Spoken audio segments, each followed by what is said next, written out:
Bonjour ou bonsoir chers auditeurs et chères auditrices de notre web radio R212. Aujourd'hui, notre expert invité, Jamal Ben Adou Idrissi, partage son analyse et ses réflexions autour de la thématique fascinante et complexe de l'électromobilité dans un article intitulé Voiture, l'électrique à tout prix. Voici ce texte captivant, que nous vous présentons en podcast. Bonne écoute à toutes et à tous. Jamal Ben Adou Idrissi ouvre son propos par une affirmation percutante ainsi. Silence on roule, et proprement s'il vous plaît. Voilà, tout est dit ou presque sur la voiture électrique, nouvelle égérie de tous les passionnés de l'électromobilité, a priori fervents défenseurs de l'environnement, mais certainement aussi, très friands des nouvelles technologies, dont sont copieusement équipées des voitures d'un nouveau genre, aux fonctionnalités bien surprenantes et ô combien irrésistibles. Il ne fait aucun doute aujourd'hui, que nous devons instamment repenser notre rapport avec la voiture et revoir à la base nos habitudes de déplacement, privilégier les transports en commun, adopter le covoiturage, ou simplement banaliser le travail à distance lorsque celui-ci ne requiert aucune présence physique. Désormais un changement de paradigme s'impose si l'on veut résolument préserver l'état de notre planète et toute la biodiversité qui la compose. Face à ce défi d'importance capitale, l'intégration de la mobilité électrique dans le microcosme de la vie quotidienne des usagers de la route, peut être une réponse radicale, salvatrice, et assurément plus économique. En enrichissant son propos, il souligne l'impact écologique de l'électrique en disant : Cependant, la voiture électrique n'est pas l'unique solution pour lutter contre le réchauffement climatique, mais elle contribue drastiquement à en limiter les effets dévastateurs. Les études d'analyse sur son cycle complet de vie sont formelles, l'impact écologique d'une voiture électrique est présentement un tiers plus faible que celui d'une voiture conventionnelle. Poursuivant son raisonnement, l'expert met en lumière les ambitions européennes ainsi. Insuffisant, estime l'Union européenne qui prend d'emblée une décision majeure pour atteindre la neutralité carbone d'ici 2050. Objectif assigné, accélérer le passage à la voiture électrique en arrêtant la production des véhicules thermiques dès 2035.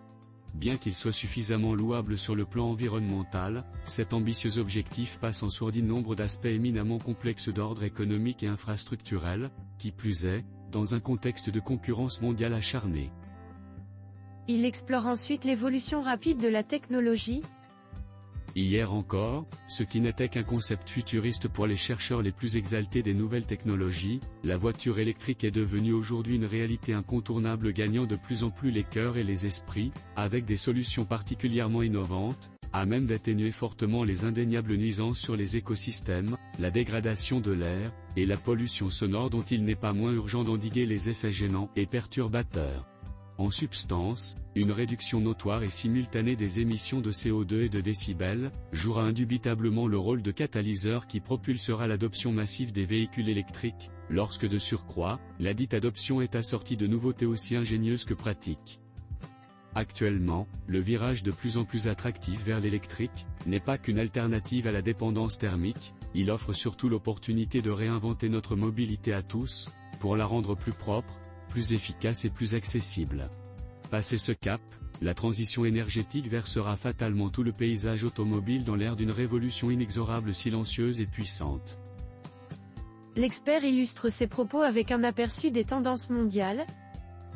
Depuis son avènement, la voiture électrique a déjà parcouru un long chemin dans la désormais inéluctable transition énergétique, se frayant même une place au soleil parmi les grandes marques de prestige et de luxe, avec une forte et remarquable présence notamment, dans les plus grands salons de l'auto qui se tiennent aux quatre coins du globe.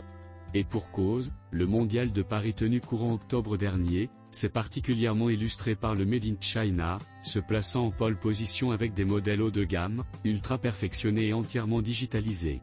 Une offensive commerciale hors norme défiant toute concurrence, en dépit des lourdes taxes douanières récemment imposées par l'Union européenne et les États-Unis d'Amérique, 35-100%. Jamal Ben Adou Idrissi aborde les enjeux économiques européens. Gageons à ce titre, que des mesures protectionnistes d'une telle ampleur, ne conduisent pas toujours à stimuler la demande intérieure à la façon keynésienne. Bien au contraire, elles condamnent le pays à l'isolement et la stagnation dans le domaine de la recherche et l'innovation, le mettant tout bonnement hors compétition, en le reléguant à l'arrière-plan de la scène internationale. Selon une étude menée par la benchmark compagnie Romotion, le marché actuel des voitures électriques est en pleine effervescence à l'échelle planétaire, avec une tendance inscrite à la hausse pour cette fin d'année 2024. Pour le seul mois d'octobre dernier, plus de 1,7 million de véhicules 100% électriques et hybrides rechargeables ont été vendus à travers le monde, toutes marques et segments confondus, avec sans grande surprise, une prééminence écrasante des modèles issus de l'empire du milieu, 1,2 million. Face à la déferlante sino-américaine sur le marché de l'électrique et l'incontestable percée de leurs modèles phares, notamment ceux commercialisés par les deux mastodontes BYD et Tesla, les constructeurs européens continuent à naviguer en eau trouble, ne sachant trouver une stratégie suffisamment payante pour compenser tous les retards technologiques accumulés, et proposer des véhicules électriques et hybrides aussi compétitifs que ceux débarquant des autres continents. En proposant des solutions, ils suggèrent une coopération stratégique. Pour l'heure, une menace existentielle de plus en plus persistante pèse lourd sur toute l'Europe, et de multiples annonces de restructuration voire de fermeture d'usines de production thermique, n'en finissent pas de tomber ici et là, mettant en péril des centaines de milliers d'emplois dans toute la filière automobile, constructeurs et équipementiers inclus. À ce jour, 46 000 travailleurs ont déjà perdu leur emploi chez Volkswagen, avec de conséquentes réductions de salaire pour les effectifs restants. Sur ce registre, et afin de juguler cette vague frappant de plein fouet l'industrie automobile française, surtout minimiser les graves répercussions pouvant mettre à terre toute l'économie européenne, le patron du groupe Renault Luca de Meo, a pris le contre-pied des autres géants français et allemands opérant dans le même secteur, Stellantis, Mercedes, BMW, Audi, Ford, en les appelant à s'allier avec les constructeurs chinois dans une logique de coopération mutuelle, tout en fixant les modalités d'un partenariat gagnant-gagnant de longue durée. Et loin de ces préoccupations d'ordre stratégique, bien confortés dans leur ambition d'atteindre l'excellence, les concepteurs de voitures électriques rivalisent d'ingéniosité pour repousser toutes les limites du possible en termes de performance technique et d'efficacité énergétique. Sur un ton pragmatique, ils abordent les défis liés à l'autonomie.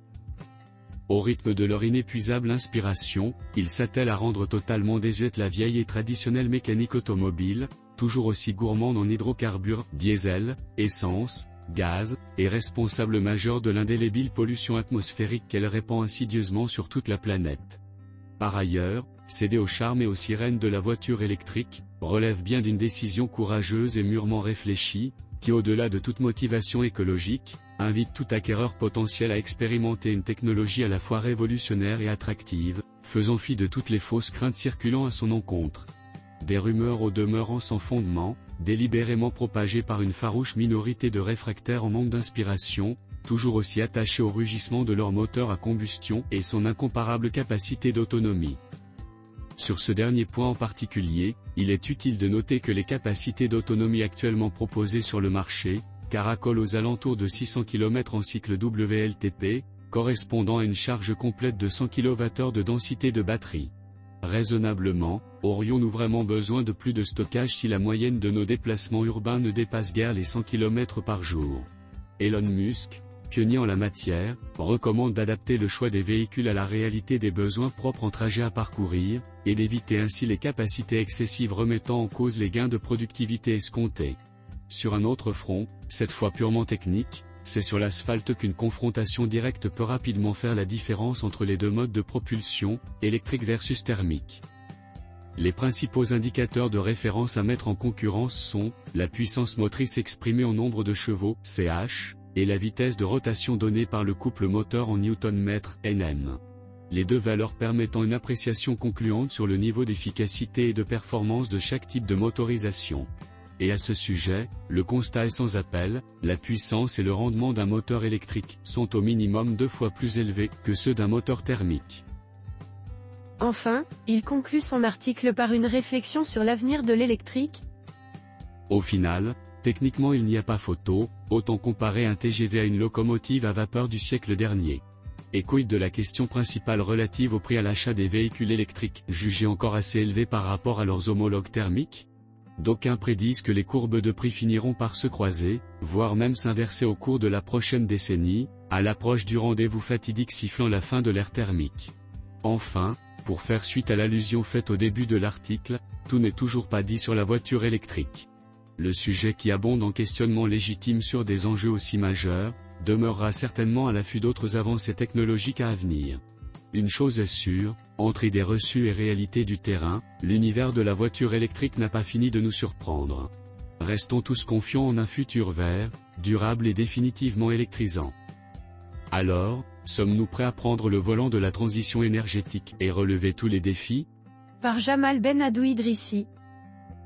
Chers auditeurs de la web radio R212, merci d'avoir été à l'écoute de ce podcast, fruit d'une analyse riche et détaillée de notre expert invité.